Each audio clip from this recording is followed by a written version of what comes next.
உண்டியல் குலுக்கி பணம் திரட்டி இந்தியா செல்ல தயாராகும் யாழ்ப்பாண மீனவர்களின் செயல் பேசும் பொருளாக மாறியுள்ளது. இலங்கை இந்தியா மீனவர்களிடையே பாக்கு நீரிணை கடற்பரப்பில் மீன்பிடி தொடர்பாக நீண்ட காலமாக இருந்து வந்த மோதலை இலங்கையில் 3 தசாப்த கால யுத்தத்தின் முடிவு புதிய பரிமாணத்திற்கு இட்டுச் சென்றுள்ளது. போர் முடிவடைந்துவிட்ட நிலையிலும் வடபுலத்து மீனவர்கள் எதிர்நோக்கும் பிரச்சினைகள் தொடர்கின்றன. இலங்கை கடற்பரப்பில் இந்திய இழுவை படகுகளின் அத்துமீறிய செயற்பாடுகளை அரசியல் மற்றும் அதிகாரிகள் உள்ளிட்ட தரப்புகளிடம் எடுத்து கூறி எந்த ஒரு பயனும் கிட்டாத நிலையில் பாதிக்கப்பட்ட மீனவர்கள் தாங்களே களத்தில் இறங்கியுள்ளனர். மீனவர்களிடம் உண்டியல் மூலம் பணம் சேகரித்து இந்தியாவிற்கு சென்று தமிழக முதலமைச்சர் மு க ஸ்டாலின் உள்ளிட்ட அரசியல் தரப்புகள் மற்றும் அங்குள்ள மீனவர்களுடன் பேச்சுவார்த்தை நடத்துவதற்கு யாழ்ப்பாண மாவட்ட மீனவ அமைப்புகள் திட்டமிட்டுள்ளது. இந்த உண்டியல் குலுக்கும் வேலை திட்டமானது நேற்றைய தினம் வடமராட்சி பகுதியில் ஆரம்பமானது. 2வது நாளான இன்றைய தினம் மாதக்கல் பகுதியில் உள்ள மீனவர்களிடம் மற்றும் மக்களிடமும் உண்டியல் மூலம் பணம் சேகரிக்கப்பட்டது. இதில் யாழ்ப்பாண மாவட்ட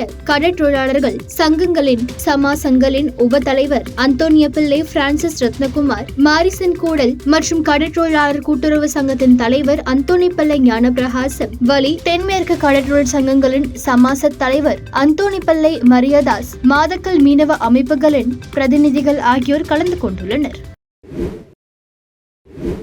கைதிகளுக்கான தேசிய தினத்துல சிறை கைதிகளோட குடும்பத்தில் இருக்கிறவங்களை சந்திக்கிறதுக்காக 2 மணித்தியாலங்கள் வழங்கப்படும். இப்படி வழங்கப்படுற இந்த 2 மணித்தியாலங்கள்ல தான் செல்லையா சதீஷ்குமார் தன்னோட அம்மா, மனைவி, மகள் இந்த 3 பேரையுமே சந்திக்கிறாரு. சதீஷ்குமார் கைது செய்யப்பட்டு ஓரிரு வருடங்கள்லயே சதீஷ்குமாருடைய மனைவி நிறைய கஷ்டங்களையும் நிறைய துன்பங்களுக்கும் முகம் கொடுக்கறாங்க. அப்படிப்பட்ட ஒரு தருணத்துல சதீஷ்குமாருடைய மனைவி புகலிட கோரிக்கையை முன்வச்சு பிரான்ஸுக்கு போறாங்க. சதீஷ்குமாருடைய மகளான கம்ஷா தன்னோட பாட்டியோட, அதாவது சதீஷ்குமாருடைய அம்மாவோட வாழ்ந்து வராங்க. சதீஷ்குமார் கைது செய்யப்படும் போது கம்சாவுக்கு வயசு 3. தன்னோட பாட்டியோட அடிக்கடி சிறைச்சாலைக்கு போய் கம்ஷா தன்னோட அப்பாவை, அதாவது சதீஷ்குமாரை பார்த்துட்டு வர்றாங்க. தன்னோட விடுதலைக்கு இனி வாய்ப்பே இல்லை அப்படின்னு ஃபீல் பண்ற சதீஷ்குமார் தன்னோட மகளையும் அம்மா கிட்டேயே, அதாவது தன்னோட மனைவி கிட்டேயே போயிரு அப்படின்னு சொல்லி பிரான்ஸுக்கு அனுப்பி வைக்கிறாரு. சதீஷ்குமார் சிறைச்சாலையில, அவரோட மனைவி, மகள் பிரான்ஸ்ல, அம்மா ஒரு பக்கம். இப்படி சதீஷ்குமாரோடைய கைதால அவருடைய முழு குடும்பமுமே சிதைஞ்சு போயிருக்கு. செல்லையா சதீஷ்குமார் அவர் ஒரு ஆம்புலன்ஸ் டிரைவர். ஒரு தடவை அவருடைய ஆம்புலன்ஸ்ல வெடிபொருட்கள் இருக்கதா கூறி இராணுவத்தினர் சோதனை செய்து அவரை கைது செய்யறாங்க. இலங்கையில இருக்கக்கூடிய படுமோசமான சட்டமான பயங்கரவாத தடை சட்டத்தின் கீழே சதீஷ்குமாரை கைது செய்து தடுத்து வைக்கிறாங்க. இந்த கைது 2008ஆம் ஆண்டு நடக்குது. இந்த கைதுக்கு அப்புறமா வவுனியா போலீஸ் நிலையத்திலையும் ஜோசப் ஆர்மி கேம்ப்லையும் சதீஷ்குமாரை தடுத்து வச்சு டார்ச்சர் பண்ணதா சதீஷ்குமார் சொல்லியிருக்காரு. இந்த 1 மாச காலத்துல அவரை கட்டி வச்சு அடிச்சும் அவருடைய ஆண் உறுப்புக்கு சிதைவுகள் ஏற்படக்கூடிய விதத்துல டார்ச்சர் பண்ணதாவும் சதீஷ்குமார் சொல்லியிருக்காரு. இந்த மாதிரியான டார்ச்சர்களுக்கு அப்புறமா வவுனியா போலீஸ் நிலையத்துல இருந்து கொழும்பு சிஐடியினர் அவரை தன்னோட கட்டுப்பாட்டுக்கு கீழே எடுக்கிறாங்க. கொழும்பு சிஐடி ஹெட் குவார்டர்ஸ்ல இருக்கக்கூடிய 4வது மாடியில 5 மாதங்கள் தடுத்து வைக்கப்பட்டு இவர் மறுபடியும் சித்திரவதைக்கு உட்படுத்தப்படுறாரு. டார்ச்சர்ஸ்க்கு பெயர் போன 4வது மாடியில இருக்கக்கூடிய டார்க் ரூம் அப்படிங்கிற இடத்துக்கு அவரை தினமும் கூட்டிக்கிட்டு போயிட்டு அங்க அவருக்கு அடிக்கடி அவரை டார்ச்சர் பண்ணதா அவர் எங்களுக்கு சொல்லியிருக்காரு. இந்த டார்க் ரூம்ல தான் அவருடைய கால்களுக்கு லெக் பெல்ட் போடப்பட்டு விக்கெட் ஸ்டம்பை வச்சு அடிச்சதா அவர் சொல்லியிருக்காரு. அது மட்டும் இல்லாம பெட்ரோல் தெளிக்கப்பட்ட ஷாப்பிங் பேக்கை தலையோட மூடி கழுத்து வரைக்கும் இறுக்கி அதை தன்னை சுவாசிக்க சொல்லி டார்ச்சர் பண்ணதாகவும் அவர் எங்களுக்கு சொல்லியிருக்காரு.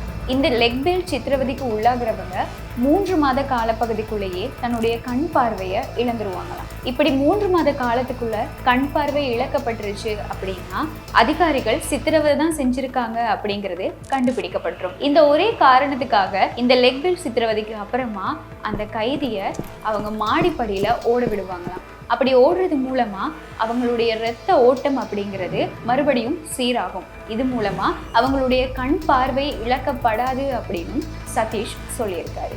இப்படியான சித்திரவதைகளுக்கு உள்ளாக்கப்பட்டதுக்கு அப்புறமா தான் சதீஷ்குமார் கிட்ட இருந்து குற்ற ஒப்புதலுக்கான வாக்குமூலத்தை எடுத்திருக்காங்க. இந்த மாதிரி தடுத்து வைக்கப்பட்டிருக்கும் போது சதீஷ்குமார் சித்திரவதைக்குள்ளாக்கப்பட்டாரு அப்படிங்கிறத அவருடைய உடம்புல இருக்கக்கூடிய 9 காயங்கள் மூலமா சட்ட வைத்திய அதிகாரி அவருடைய அறிக்கையில உறுதிப்படுத்தி இருக்காரு. செல்லையா சதீஷ்குமார் 2008ஆம் ஆண்டு கைது செய்யப்படுறாரு. 2011ஆம் ஆண்டு வவுனியா மேல் நீதிமன்றம் அவருக்கு ஆயுள் தண்டனை நியமிக்குது. வவுனியா மேல் நீதிமன்றம் மூலமா வழங்கப்பட்ட இந்த தீர்ப்புக்கு எதிராக கொழும்பு மேன்முறையீட்டு நீதிமன்றத்துல சதீஷ்குமார் மேன்முறையீடு செய்யறாரு. ஆனாலும் கொழும்பு மேன்முறையீட்டு நீதிமன்றமும் வவுனியா மேல் நீதிமன்றம் கொடுத்த அதே தீர்ப்பை உறுதி செய்து, இப்படியான ஒரு சந்தர்ப்பத்துல தனக்கு கிடைக்கக்கூடிய அந்த இறுதி வாய்ப்பை சதீஷ்குமார் பயன்படுத்திக்கிறாரு. அது என்ன அப்படின்னா, இலங்கையோட உயர் நீதிமன்றத்துல தனக்கு வழங்கப்பட்ட அந்த தீர்ப்புக்கு எதிராக வழக்கு தொடர்றாரு.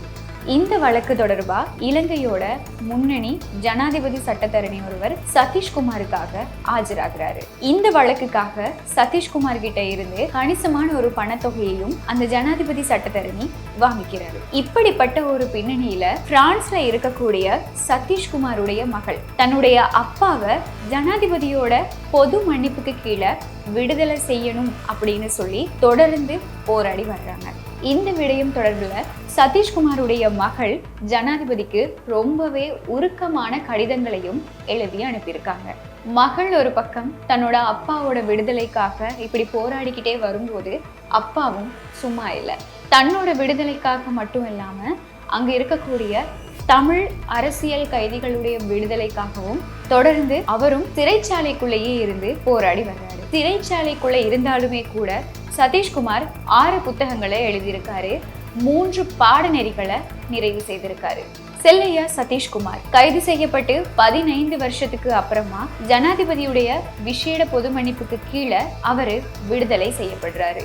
15 வருஷத்துக்கு அப்புறமா தனக்கு விடுதலை கிடைச்சிருச்சு அப்படிங்கிற சந்தோஷத்தை முழுசா அனுபவிக்க முடியாம சதீஷ்குமாருடைய மனசுக்குள்ள நிறைய எண்ணங்களும் ஏக்கங்களும் வந்துகிட்டே இருக்கு. தன்னுடைய இளமை காலம் முழுக்க அந்த சிறைச்சாலைக்குள்ளேயே அவர் கடத்திட்டாரு. இதுக்கப்புறமா சிறைச்சாலையில இருந்து வெளியில வந்து நான் என்ன பண்ண போறேன், தன்னுடைய பொருளாதாரத்துக்கு வாழ்வாதாரத்துக்கு நான் என்ன பண்ண போறேன் அப்படிங்கிற ஒரு எண்ணம், ஒரு ஏக்கம், ஒரு கவலை அவருக்குள்ள இருந்துகிட்டே இருக்கு. வெறும் கையோட சிறைச்சாலையிலிருந்து வெளியில வந்த சதீஷ்குமாருக்கு இங்க இருந்து தன்னுடைய சொந்த ஊருக்கான பஸ் கட்டணத்துல இருந்து ட்ரெஸ், அவருக்கான டூத் பிரஷ் கூட லைக்கா நிறுவனத்தினுடைய ஞானம் அறக்கட்டளை மூலமா வழங்கப்படுது. இது கூடவே தமிழ் அரசியல் கைதிகளுக்காக இன்னமும் போராடிக்கிட்டு இருக்க குரலற்றோர்களுக்கான குரல் அப்படிங்கிற அமைப்பும் சதீஷ்குமாருக்கான அனைத்து விதமான உதவிகளையும் வழங்கியிருக்காங்க.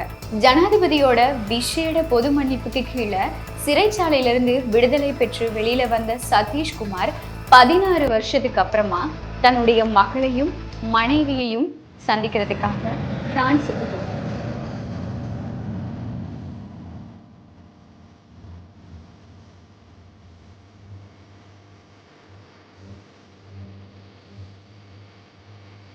இப்போ பிரான்ஸ்ல இருக்கக்கூடிய சதீஷ்குமார் 15 வருஷமா சிறை தண்டனையை அனுபவிச்சு வந்தாரு. இவருடைய இந்த சிறை தண்டனையில நிறைய கஷ்டங்களையும் நிறைய துன்புறுத்தல்களையும் இவரை அனுபவிச்சதுனால இவர் உடல் ரீதியாகவும் உள ரீதியாகவும் ஆரோக்கியமா இல்லை அப்படிங்கிறதுனால தனக்கு நிறைய உதவிகளை செஞ்ச லைக்கா நிறுவனத்துக்கிட்ட தொழில் ரீதியாகவும் தனக்கு உதவிகளை செய்யணும் அப்படின்னு சொல்லி கோரிக்கை முன் வச்சிருக்காரு. இவ்வளவு போராட்டங்களுக்கு மத்தியில இறுதியா அப்பா மகள் 2 பேருமே செஞ்ச அந்த போராட்டம் வெற்றி பெறுது. 16 வருஷத்துக்கு அப்புறமா பிரான்ஸ்ல சதீஷ்குமார் தன்னோட மகளை சந்திக்கிறாரு. தன்னுடைய அப்பாவை கம்ஷா சந்திக்கிறார். இந்த தருணம் அவங்க 2 பேருக்குமே அப்பாவா மகளா ஒரு பெரிய ஒரு நிகழ்ச்சியை கொடுத்திருக்கும் அப்படின்னு நாங்க நம்புறோம்.